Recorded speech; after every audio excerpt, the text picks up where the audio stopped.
सारा खेल नियत का है। एक राजा भेष बदलकर अपने राज्य की खुशहाली के लिए घूम रहा था। उसे प्यास लगी, वो एक गन्ने के खेत पे गया। वहाँ किसान से कहा कि मुझे प्यास लगी है, थोड़ा जल पिला दीजिए।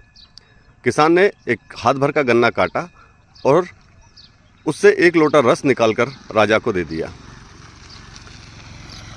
वो लोटा भरा गया। राजा ने देखा कि एक हाथ भर के गन्ने में इतना रस निकलता है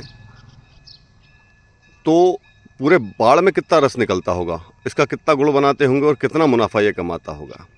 ये बात राजा के मन में आ गई। लेकिन उसने किसान से पूछा कि आपके यहाँ इतनी समृद्धि, इतने से गन्ने में इतना रस कैसे निकला।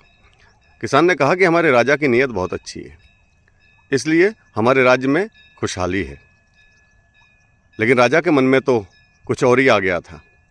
राजा ने वापस गया अपने राज्य में और किसानों के ऊपर नया टैक्स लगा दिया। जब टैक्स लगा और 1 साल के बाद वो वापस उसी किसान के पास गया।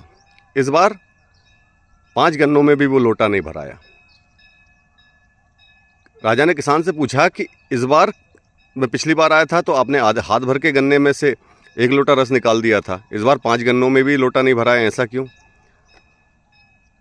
बोले भाई साहब, हमारे राजा की नीयत में खोट आ गई है, जिसके कारण उसको ऐसा लगता है कि हम लोग बहुत कमा रहे हैं, हमारे ऊपर अनावश्यक कर टैक्स लगा दिया है। राजा ने सोचा कि एक नीयत बदलने से राज्य की खुशहाली पे इतना फ़र्क पड़ जाता है।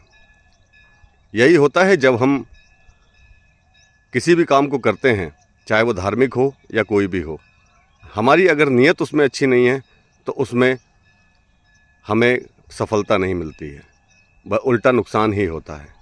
आप नीयत अच्छी रखिए और भगवान आपके हर काम में आपको सफल बनाएगा।